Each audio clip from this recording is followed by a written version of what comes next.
So before we begin, as always with my video, just want to say thanks to the people who made this possible. Thank you Carson for actually sending these over, and also thank you to the people over at Yanyin for actually, accepting our request for having a tour. So without further ado, let's talk about the Yanyin Canon 2s.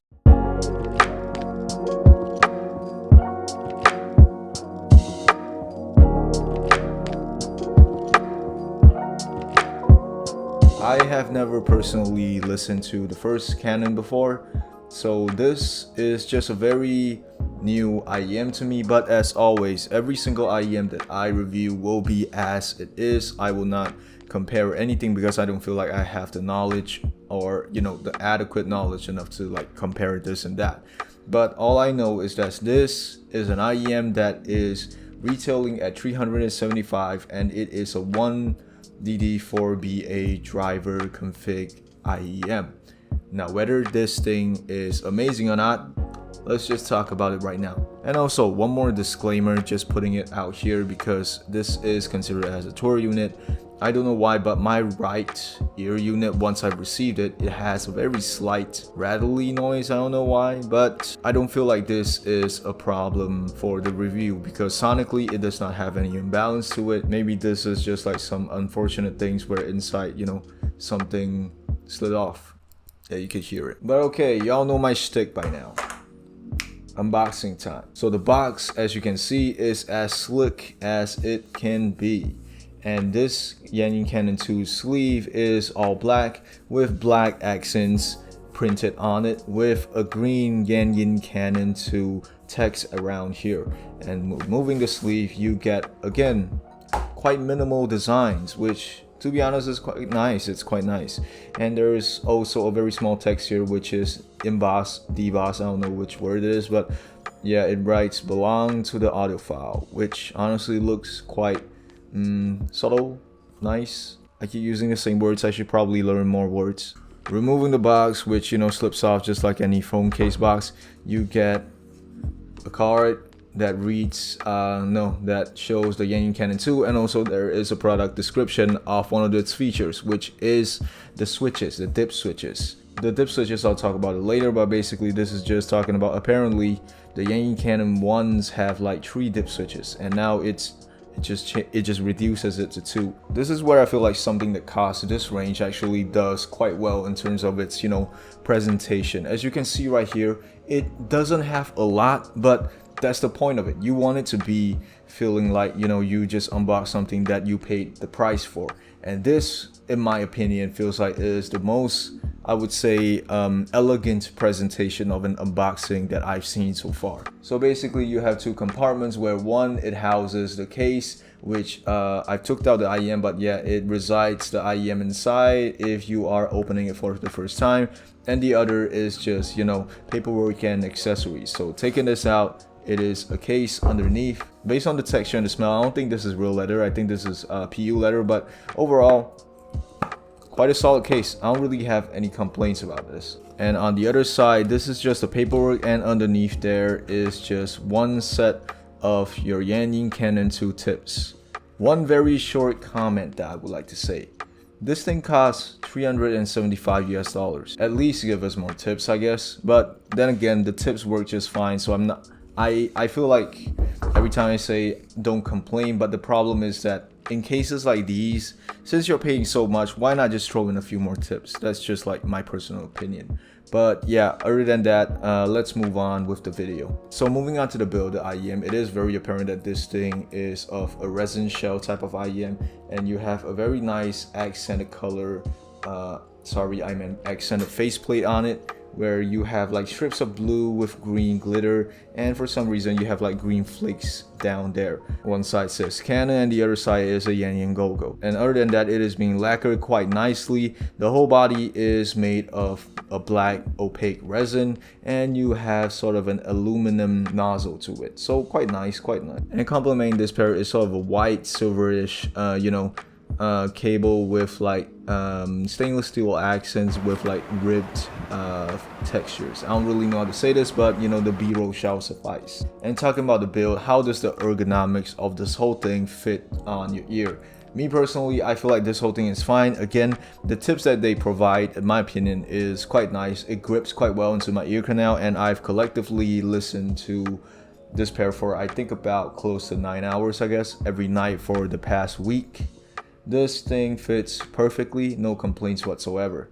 And now, before we actually talk about the sound, one more important thing I would like to talk about regarding the Canon 2 is what I've mentioned in the beginning, the dip switch. From my time of using this, I feel like only the first dip switch is a little bit more, I would say, contributing more to any significant changes compared to, like, you know, the second dip switch.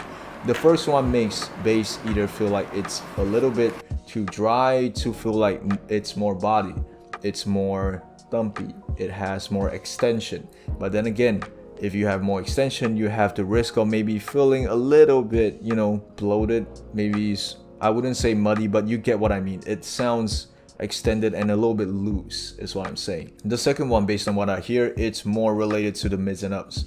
So if I switch it down, you will definitely feel like everything is a little bit more relaxed. But if you switch it up, everything feels like a little bit more energetic. But I do not like that, because when I listen to female vocals, it gets a little bit more sibilant. So with all that being said, please take note that for my part of reviewing the sound, switch 1 is up and switch 2 is down.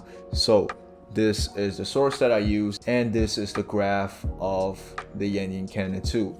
So in my personal opinion, these are the notes that I have written down so that your boy can remember what he's saying, because I always forget. The Yanyin Canon 2 has a very general U-shaped sound, but in my opinion, in certain cases, because of the dip switch part, if you have the bass off, you have the bass switch down, it feels a little bit more leaning towards a neutral side in terms of the bass. I don't really know how to say this, but switch 1 up and switch 2 down, it feels a little bit more U-shaped. If you switch off both switches, it feels a little bit more on the neutral end. Without rambling anymore, let's just talk about the bass. The bass, in my opinion, again, with the switch up, switch 1 up, the sub bass for me is very present and very smooth, and it blends in very perfectly with the lower bass. But if you switch off the switch 1, the problem comes, I wouldn't say problem, but basically everything sounds a little bit more dry. You can still hear the sub bass, but you don't feel like it's very coherent. You feel like it's very transparent, it's very dry. That's about it. And that thing goes with the lower bass and the mid bass as well. Because I had to switch 1 up, lower bass and mid bass definitely feels more body, definitely feels a little bit dark for some reason. It sounds dark, but overall it still has definition and resolution. But I would say this is sort of a more colorized type of bass. The darkness in the bass is a little bit weird for me, because I don't feel like I know how to describe it until one of my friends said it sounds dark, which after that I feel like it makes more sense. But again, if you do not like that much bass, which in my opinion I feel like it's just alright, if you're accounting it like, you know, if you're accounting it like for the fact that it is a U-shaped IEM, it's fine. But if you don't want bass, just switch everything down and it turns more lean. That is it. But other than that, I feel like the bass is still perfectly fine, regardless if you have the switch 1 on or off. The note definitions, again, I feel like it's fine, but it still has a little bit of the darkness. With all that being said, let's move on to the mids. And y'all know I like to talk about vocals first. Now, in terms of the male vocal part, everything sounds natural, everything sounds transparent in my opinion in terms of its tonality, and it is, in my opinion, able to elevate certain tracks of I would say unsatisfactory mixes. Why do I say that? Well, in certain cases of songs, definitely when you are recording, there will be some hollowness to it. I like to, you know, use those few songs to gauge whether if, you know, this IEM can fix that problem or not. One of the best examples that I can give is Tomish Movie. When he starts his verse with "I hope," that's when you feel like there will be some sort of hollowness to it. This thing doesn't fix it 100%, but I would say it is already quite up there compared to like other type of IEMs that's very unforgiving. So even though I say that it has a transparent tonality, I did not say that it is very transparent in terms of its presentation, so keep that in mind. Female vocals, on the other hand, sound more brighter in terms of its tonality and do not have any sibilance, only if the switch 2 is turned down. If it's turned up, I feel like it's a little bit more edgy. And moving on to the instruments, in my opinion, everything sounds quite light. Everything has, again, that sort of a natural tonality. But in more tracks than I can count, I feel like overall it feels like there's some sort of subduingness in terms of the mids. Like the tracks are more recessed compared to the vocals, in my opinion, and this is where I feel like it has some sort of a shortcoming when you talk about something in terms of its technicality, mainly micro detail, macro detail, and imaging.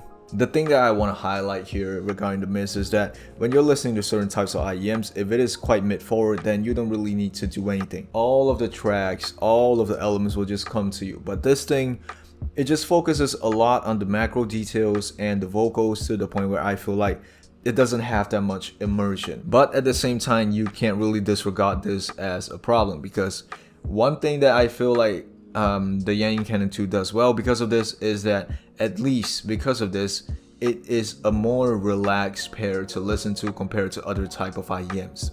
That's from what I personally feel like, because whenever I listen to this, I just feel like it's one of those IEMs where I can just tune out, enjoy the music, but not be too analytical, too critical about it. That's how I feel about it. Now moving on to the treble, the things that I've noticed on elements within this region sounds more acoustic, it sounds more lively, and it is quite energetic. But although I say energetic, it still has that sort of a I would say subdued feeling, where even though it is energetic, there is no sparkly end to it. There is no extension to the point where everything still feels bright, everything feels sparkly. Everything is just alright without too much engagement, if you get what I mean. Hi-hats, the cymbals, the rides are okay in terms of its forwardness, but it doesn't really have that much treble extension to the point where everything feels like it has amazing decay. It is just normal. But anyways, with all that aside, let's move on to technicalities, which in my opinion, first of all, dynamics. It's alright for a U-shape IEM, and definitely nothing really feels wrong. It scales very fine with volume, and nothing is subduing anything. If I put two switches up, I feel like that's when dynamics get a little bit weird, in my opinion. I don't really know if it's just me or I have not tested it enough, but basically after fumbling this around for like half an hour in terms of listening to which switches do I like, I feel like switch 1 up, switch 2 down is still my best choice personally. Moving on to the soundstage, all I can say about this IEM is that it has good soundstage. It has enough width, it has enough depth. Height is decent, but then again, I don't think a lot of people are going to notice that much regarding height, because width is the most important aspect in my opinion in terms of how much immersion do you want it to be. Imaging and separation are good, but I did mention something regarding a little bit of a weird context in terms of imaging, and this thing is going to be again quite coherent in terms of the detail retrieval part. So I'll just segue this down to the detail retrieval part, and I'll just say macro details are very nice, but micro details are subpar due to the fact that I mentioned that this thing doesn't really present things out that much. And again, I feel like this pair is still lacking in terms of the detail presentation due to the subdued mids. And when I say subdued mids, this is when I feel like the imaging is a little bit weird, where if things are within the mid region, most of it is gonna be pulled backwards a little bit. It's not the fact that everything sounds dark at first. I feel like maybe it's part of the contribution that things sound subdued, things sound dark, but you could feel like every other thing is being pushed forward as compared to instruments. The main tracks of it is being pushed backwards. You will notice in more cases than one that for the Yanyin Canon 2 specifically, the mids, the instruments, every part of the elements of the main track, most of it is not going to be the main star of the show. It's just going to be accompanying the vocals, which again, in my personal opinion, this is a form of tuning. It is not a bug, it is not a shortcoming, it is not a con. This is just how the Yanyin Canon 2 is tuned, in my opinion. Me personally, I feel like it's alright. This thing is honestly quite a relaxing pair to not be too analytical about it. But with all that being said, here's my final thoughts on the Yanyin Canon 2. I feel like this pair of IEMs is quite special in terms of how it's being tuned, but then if you're paying this much for an IEM, this is just my opinion. And again, please take note that I am using a Quest Style M15. Me personally, if I'm paying this much for an IEM, I would prefer to have a little bit more on the micro detail part. But then again, let me be very clear. This IEM is still very enjoyable in terms of how I described it. It is quite a relaxing pair where I can just, put it in and just not think about anything.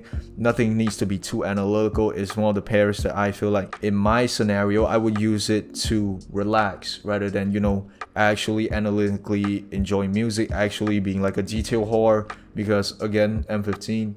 But that is just me.